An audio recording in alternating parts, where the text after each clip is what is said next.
singing songs of I'm going to be shooting videos every day for May, and then whoops, disappear Rotiselani, gone with the wind. No more videos whatsoever. I want to share what I'm learning, honestly. I started my channel in 2020 and I've given it my blood, literally my blood, sweat and tears. From when I started the channel, my dream was to make it a beautiful vlogging, a family vlogging channel, but with different elements to it, do the family stuff, but do the me stuff as well, and all of that. And I worked my butt off through sleepless nights. Like, I had 2 babies during my channel's growing my channel situation, and colicky babies that did not sleep, and while recovering from grief. But I decided that, I was not gonna wallow and cry or do anything of that sort. And so whether I was sleeping or not, I woke up every day to just work on my channel. And I did that for a good 3 years. Now we're on our 4th year. I never listened to my body. I worked so hard, and I think when everything started crackling, all my hard work, like, I looked at it and it was just like, I killed myself. But it's like I worked so hard, and they're just certain things that are like gaps that are making me not show up anymore, and I think, with the slump, like with the weird change that my channel went through. Now that I was coming back, I was like, I'm gonna come back and I'm gonna go in beast mode. But I'm like, but no, the past 8 months of my life have been a bit hellish. I've been dealing with, and this is like in a personal capacity, health and all of that kind of stuff. Look, I don't want to get into it, it's my business, but sheesh, past 8 months have been, I always say, I don't know, like, sometimes it doesn't translate. I always say that the bags under my eyes tell a story of no sleep, and so yeah, I was very ready to get into this whole thing of just vlogging every day and all of that. But then I realized that, no, man, I'm human and I need to treat myself as such. And I've given my YouTube channel everything, like literally everything. It's time for it to bear the fruits. If God wants it to prosper, he'll make it prosper. I can't cry over it. I cannot push myself when I feel my body refusing that. No, you need rest, you need to sit down, and so I'm listening to my body right now. I mean, a few people that are very close to me know that I've been going through, my body has been going through the most, and so I will vlog when I can, and God will do the rest. Like, I cannot try and activate the algorithm with my power. I cannot know. Like, right now, I'm just surrendering. Like, this is my moment of surrender. I'll do what I can. Like, I've put in a whole lot as it is. Right now, I'll do what I can, and if God wants it to succeed, he'll make it succeed. And if it's meant to be where it's supposed to be, then we're going to keep going. Because me, I love my camera. I just love my camera. I love picking up my camera and doing. And so in order for it to be fun, I am surrendering. Like, this is my moment of total surrender. It's in God's hands. I am not gonna be doing vlogs that are, no, I'm not even going to be. I'll just be picking up the camera and doing what I feel, and let God do what he wants to do with it, and be content with what he wants to do with it. Anyway, last week, guys, I forgot to share that the 10 rand sale was back on, and you know what, this time around they didn't let it run just for Tuesday, they let it run until Friday. And so I only got to go on Friday. I only cut Friday, but you know what I was looking for was mostly citrus fruits, because you know my kids eat a lot of that, especially because they're so prone to flus. It's important for them to get as much vitamin C, and so all those thrift packs of like oranges and narkies were such a good steal for me. I always say that, you know, when you have quite a lot of people to feed, especially in this economy, it can get a bit hard, and so those kind of sales are like a lifesaver for parents and for, you know, for mommies or for people who have to feed a whole lot of people. And so yeah, I just, you know, I caught it like literally when it was about to close, but they still had all of these thrift packs, you know, like bananas as well for 10 rand. Only, like, I just feel like you need to be very careful when you buy though, you know, because stuff can be fraught. Like the only thing that I came home with that was fraught were kiwis. I saw like 4 kiwis for like 10 rand. I'm like, yes, but obviously, I mean, like light bells should have just gone like this, doom doom doom doom doom. It's kiwis, it's 4 of them for 10 rand. 10 rand. Those kiwis were like, ugh, like I shouldn't have, but yeah, next time I'll let you know, especially when they're having it run for the entire week. I will definitely let you know.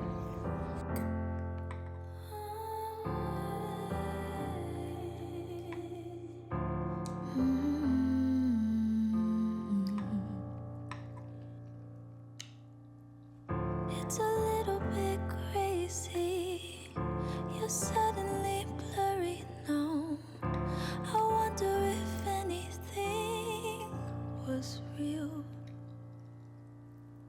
All our history's hazy, like driving in the pouring rain. Are we in too deep to heal?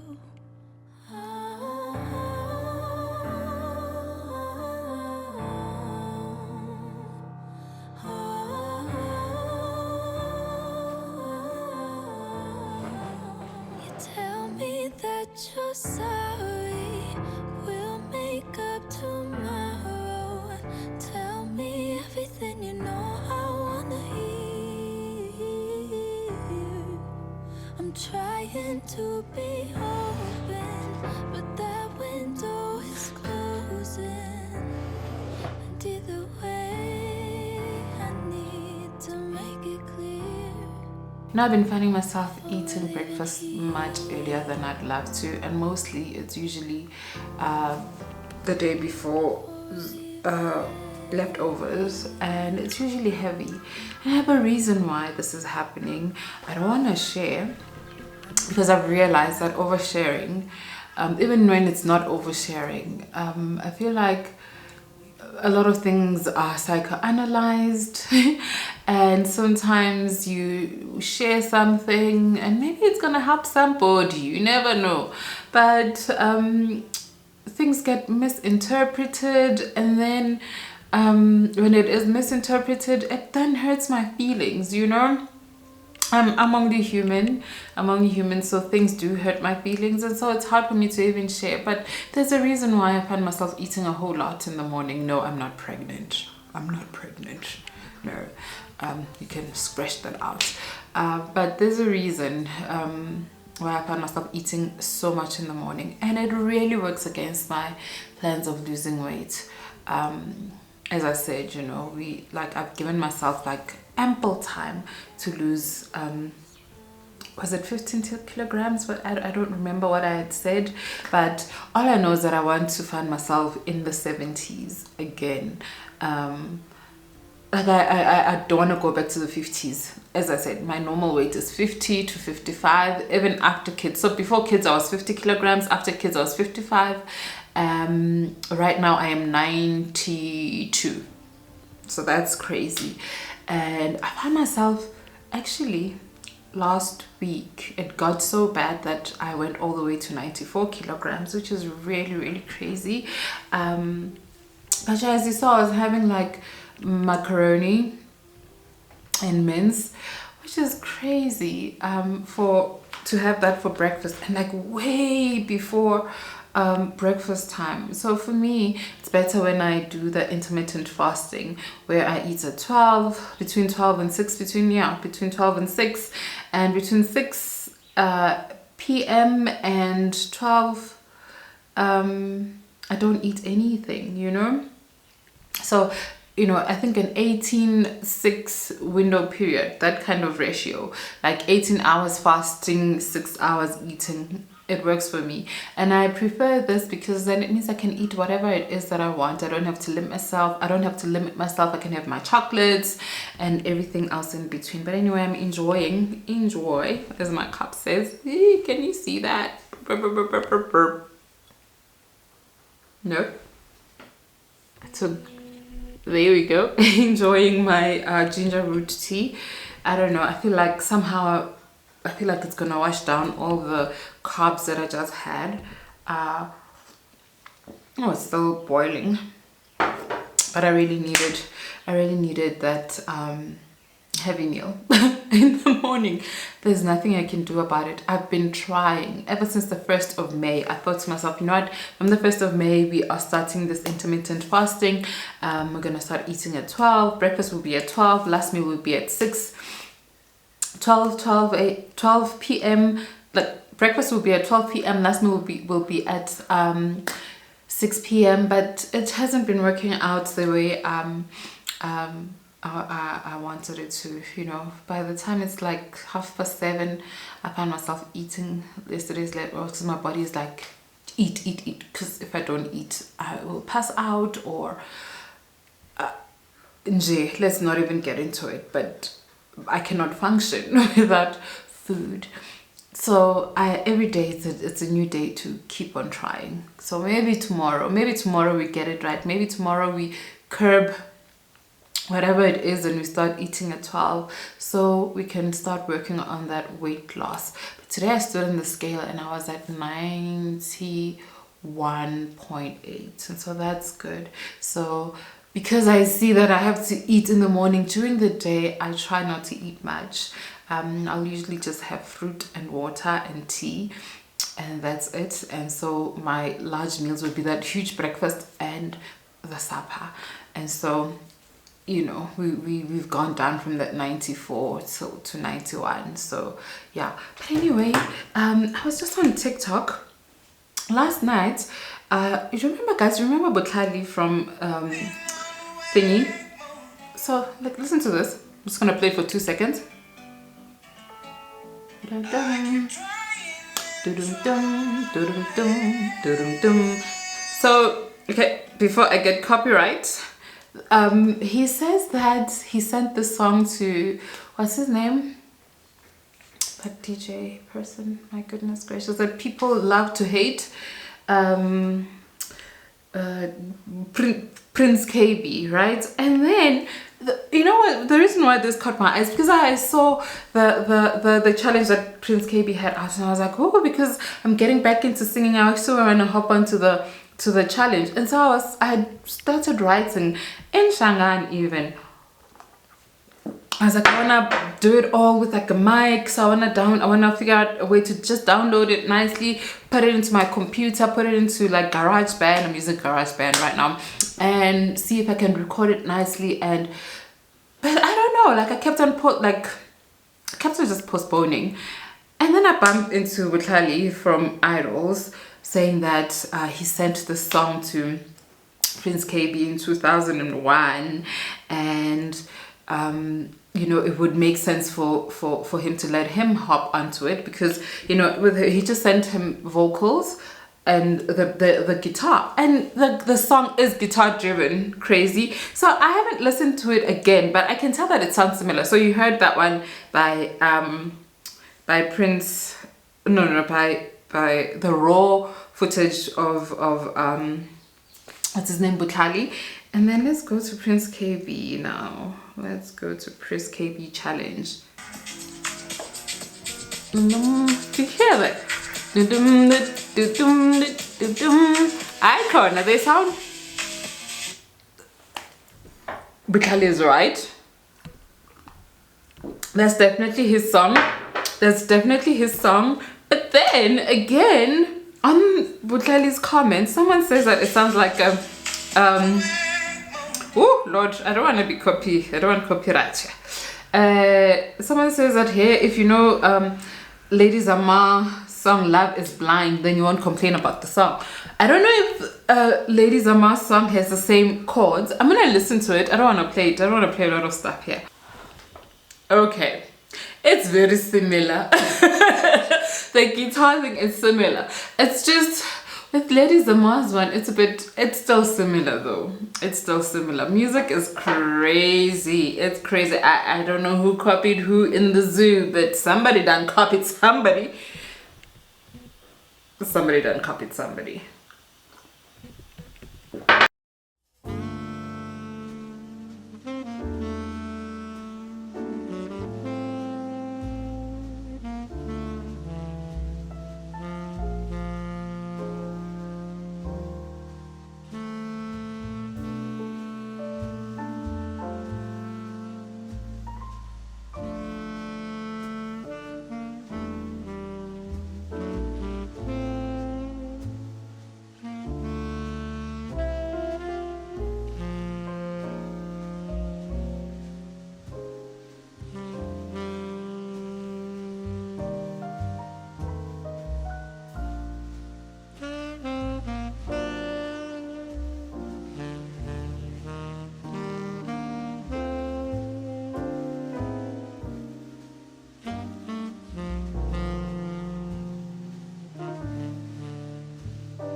Sure, there's so much sun here and it's actually messing with my eyes, so I need to move from here.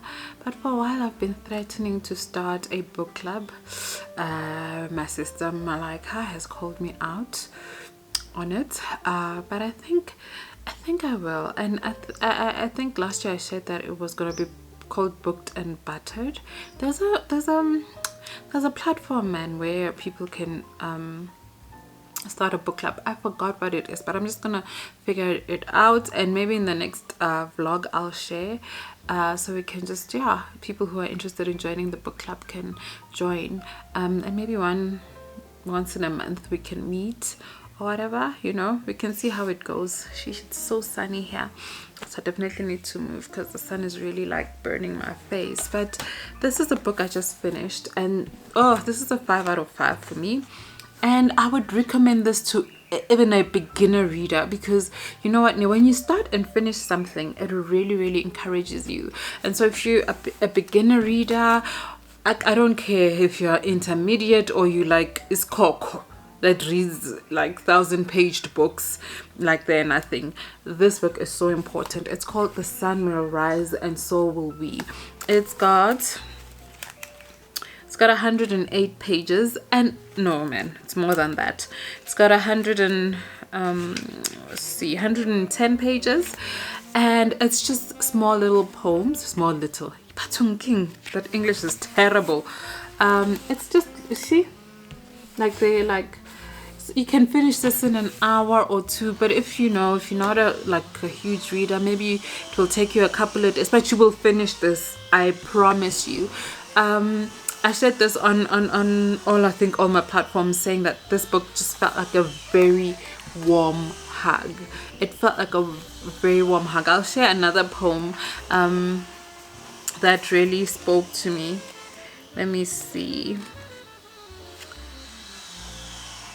Oh, this one reminded me of Chris. Like, if you guys watch Grey's Anatomy, it reminded me of Christina Yang when she was leaving.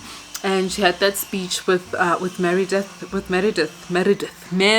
Grey, where she was telling Meredith Grey that, you know what, he may be, what did she say? You may be the what? He may be the, but you are the sun. You know, that, just reminding her that she is the star. She's a star. You know, you're a star brought to Your star brought me more light, but I am the moon. So even without you, I can see just fine. Yeah, this one totally reminded me of that speech with that monologue that Christina was giving to Meredith Grey on Grey's Anatomy, about her being the sun. Never to forget that she is the sun. He may be, oh yes, he may be very dreamy, but he's not the sun. You are the sun. Just remember that in any circumstance that you're in, you still shine. You are the star. This is it's a very affirming book. It's so affirming. It's so relaxing. It's so encouraging. It's like the only way I can describe this book is that it's like a warm hug. So yeah, it's called The Sun Will Rise and So Will We. And please go buy it. Please go buy it. And right now, if you want books, because of Amazon, everybody's having a sale. Everybody's having a book sale. And so just go out and look out for the books you like. Books are like 180, 150, 140, because it's book sales. It's book wars between Amazon and Takealot. So you check. You first check by Takealot, because there's a book that you'll find on Takealot for 320, but then you go to Amazon and it's like 150, or vice versa. So yeah, like one should take advantage. I wish I had the budget right now. Like, I'm the kind of person that when I buy books, I buy a whole lot, and I'm glad that I did that, because right now I don't have the budget for books, but I have a whole lot of books that are just sitting around that are waiting for me to read. I wish right now I had the budget to go buy books, because I would literally just buy the 150 books, 180. I would literally just buy 20, because that's how I do it usually. Just buy 20 and put them in my in my bookshelf, and then they become part of my never-ending TBR list. But yeah, I don't have the budget for books right now, so I am just giving you, if you have the budget, please, they're going. Guys, I wanted to buy, like, this is so bad, the way I loved The Covenant of Water. When I saw it going for 180, I was like, oh my gosh. So if you ever wanted to read The Covenant of Water, it's not $400 anymore, it is 180. They by Takealot. Rush and go buy, please guys. Let's read more, okay? Let's read more so we can cultivate, especially mummies, okay, so we can cultivate young readers. Your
like a song that I sing in the morning on a perfect holiday. You're like the warmth of the sun on my skin when clouds look gray.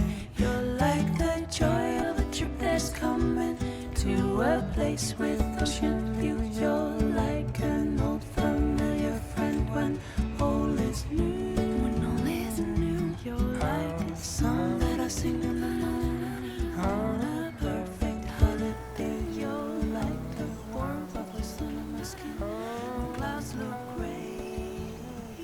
You're like the joy of a trip that's coming to a place with ocean view.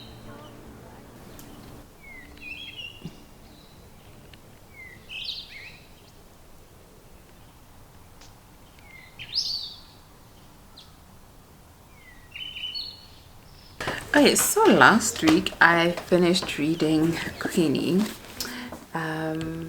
Wow, so this was a bit out of my comfort zone.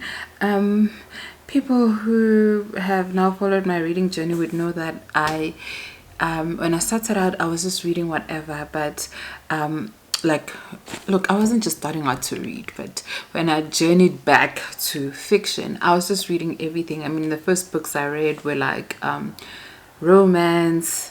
The books that I diss now, which I shouldn't be dissing, actually got me back to reading. Like, yeah, you one of Colleen Hoover's haters, but I shouldn't be, because her book It Ends With Us actually got me back to reading. Yes, I might not mess with her anymore, but I shouldn't be hating on her like I do, so I apologize for hating on her. Yes, I won't be reading most of her work because it's not totally my vibe, but her books actually got me back to reading fiction instead of all the non-fiction I was reading. Sorry about that.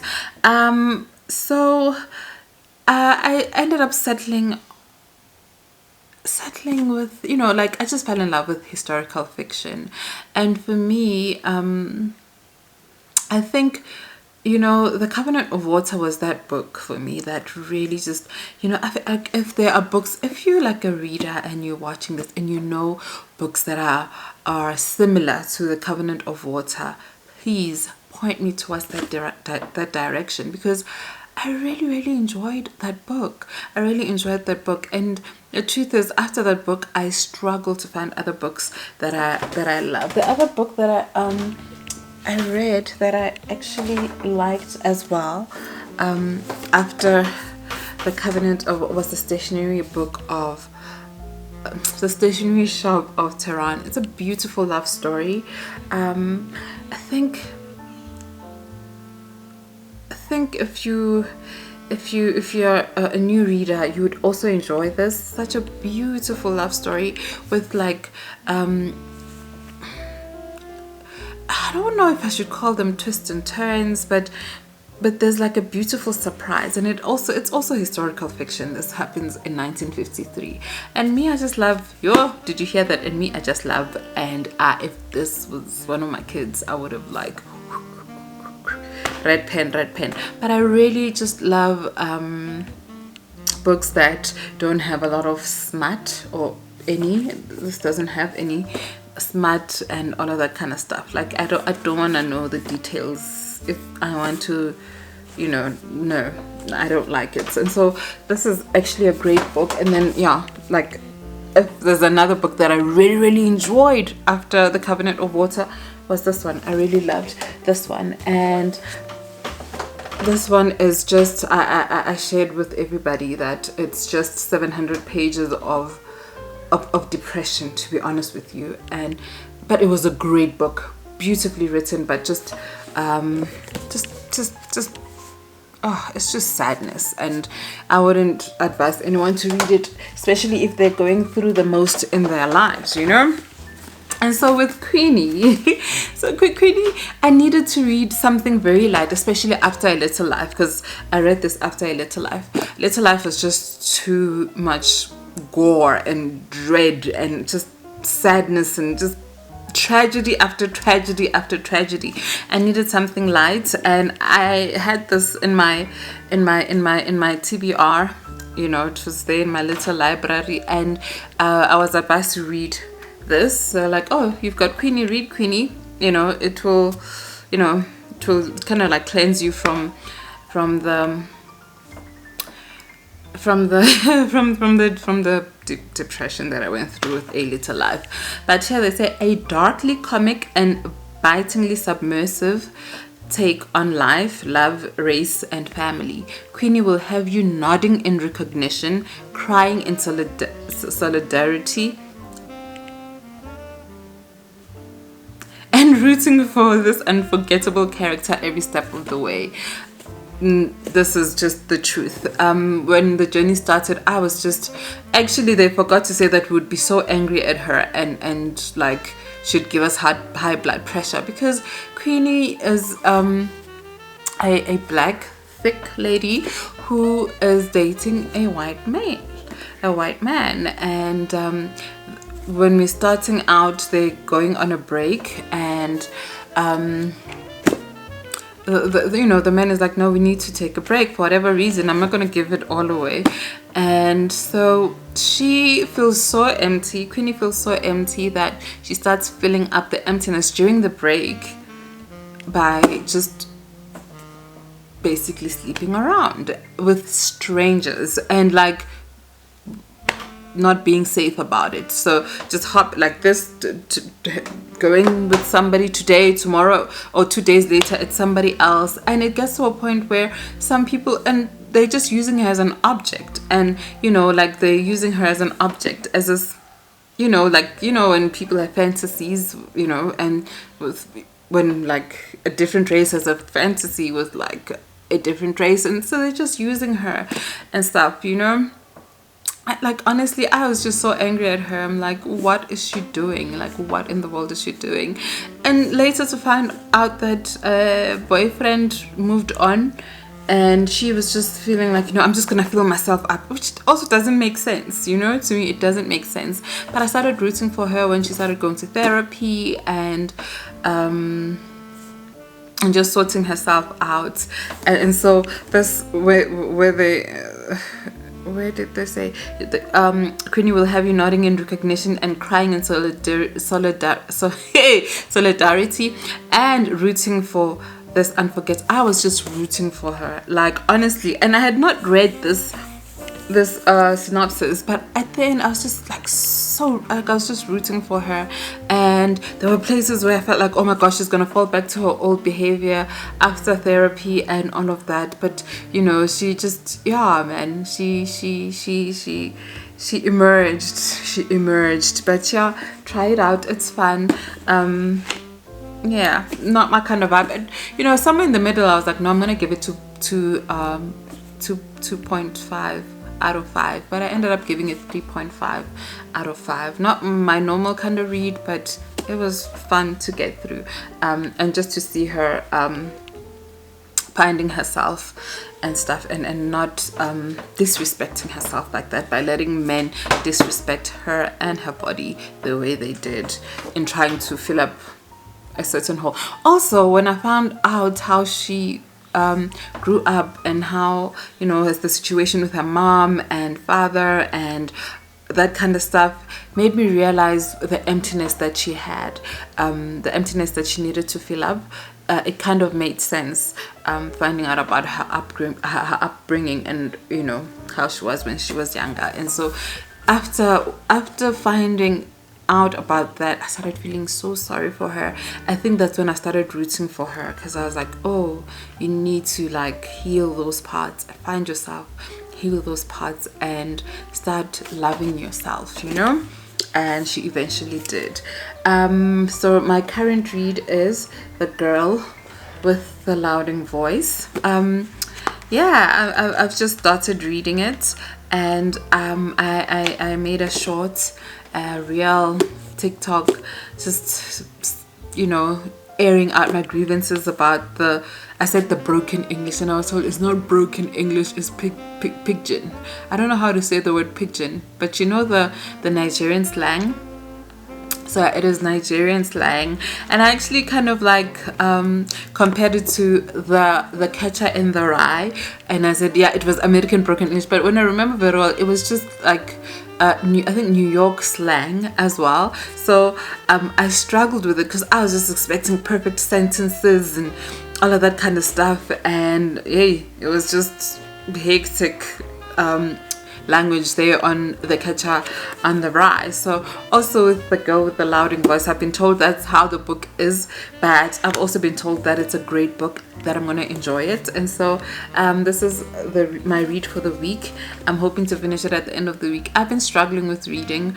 My reading slump has actually, ever since I finished The Covenant of Water last year, I've been in a reading slump, but I've been trying I try my best. I push myself so hard to read. My goal for this year was to read 40 books for my 40th year. I'm not even halfway yet, and we are nearly halfway through the year, which is like, it means I'm so far behind, but I think I'm working towards catching up.